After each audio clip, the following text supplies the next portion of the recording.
Hello friends, welcome to my YouTube channel. और आज इस वीडियो में मैं आपको पर्यावरण की अंतर्राष्ट्रीय महत्वपूर्ण संधियों के बारे में जानकारी दूंगी। और अगर आपको यह वीडियो अच्छा लगे तो प्लीज चैनल को लाइक शेयर सब्सक्राइब करना बिल्कुल ना भूलें। चलिए स्टार्ट करते हैं सेशन। आज का महत्वपूर्ण टॉपिक यह है कि मैं आज आपको पर्यावरण की प्रमुख संधियों के बारे में जानकारी दूंगी, जिसमें पहली संधि हम आज पढ़ने वाले हैं वह है क्योटो प्रोटोकॉल। तो चलिए स्टार्ट करते हैं। इसमें क्या है, ग्लोबल वार्मिंग को रोकने के लिए वर्ष 1997 में जापान के क्योटो शहर में एक अंतर्राष्ट्रीय समझौता हुआ है, जिसे क्योटो प्रोटोकॉल कहा जाता है। ग्लोबल वार्मिंग का अर्थ है पृथ्वी के औसत तापमान का बढ़ना, अर्थात पृथ्वी के औसत तापमान का बढ़ना ही ग्लोबल वार्मिंग है। अब हम इसे फिगर से समझेंगे ग्लोबल वार्मिंग है क्या।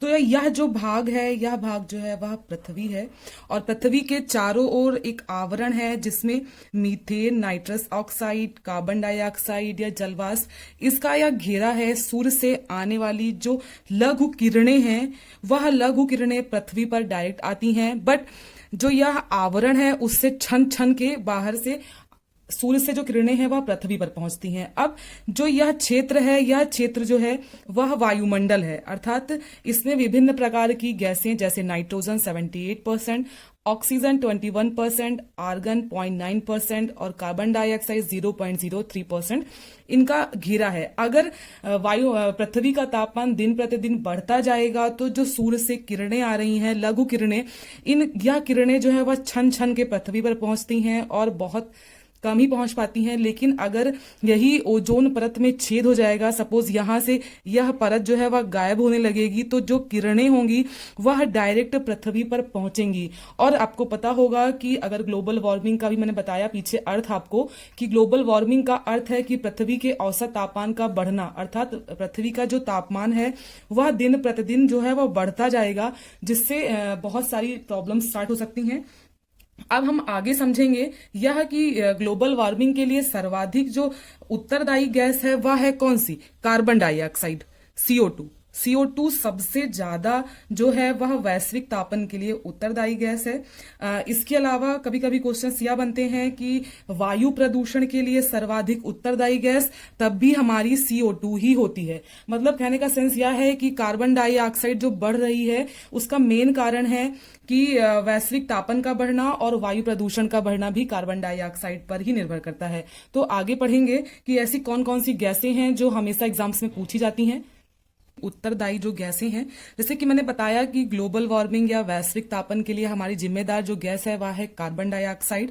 वायुमंडल में सर्वाधिक उत्तरदायी गैस वह भी हमारी कार्बन डाइऑक्साइड है।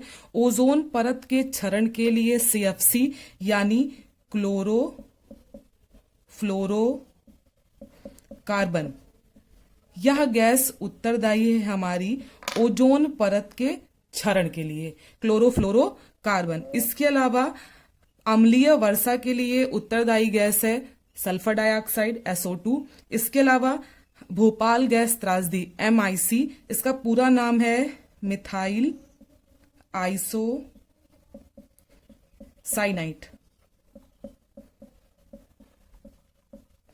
मिथाइल आइसोसाइनाइड जो है वह MIC भोपाल गैस त्रासदी के लिए सबसे ज्यादा उत्तरदायी गैस है। अब बहुत बार क्वेश्चन ये बनता है कि गिद्ध प्रजाति की समाप्ति किस दवा के कारण हो रही है, तो वह है डाइक्लोफेनॉल। सोडियम के कारण भी गिद्ध प्रजाति की समाप्ति हो रही है। तो यह जो मैंने अभी आपको बताया, यह परीक्षा की दृष्टि से बहुत ज्यादा इंपॉर्टेंट है, तो इसको आप कहीं पर नोट डाउन कर सकते हैं। मैंने पढ़ा कि ग्लोबल वार्मिंग क्या है, पृथ्वी के तापमान का बढ़ना ही ग्लोबल वार्मिंग है। तो ग्लोबल वार्मिंग के गैसों के समूह को हम लोग ग्रीन हाउस गैस के नाम से जानते हैं। तो ग्रीन हाउस गैसों को जैसे मैंने आपको बताया, बट मैं आपको एक शॉर्ट ट्रिक से बताने वाली हूं जिससे आप आराम से उसको समझ सकते हैं। ट्रिक है मीना का जलवा।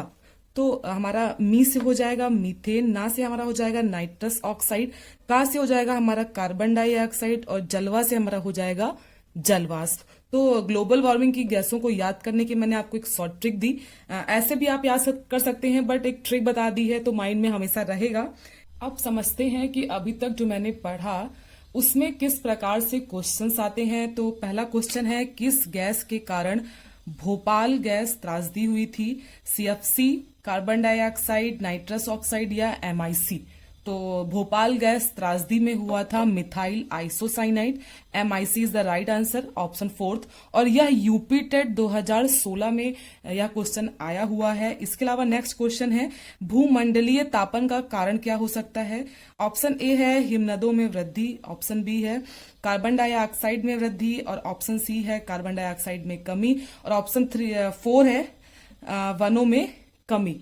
तो इसका राइट आंसर हो जाएगा कार्बन डाइऑक्साइड में वृद्धि। अब यह भी यूपी टेट 2016 में ऐसा क्वेश्चन आया हुआ है। तो आगे मैं आपको क्वेश्चंस बताऊंगी, इवन मैं क्वेश्चंस की सीरीज भी लेकर आऊंगी जो भी अभी तक सारे एग्जाम्स में आए हुए हैं।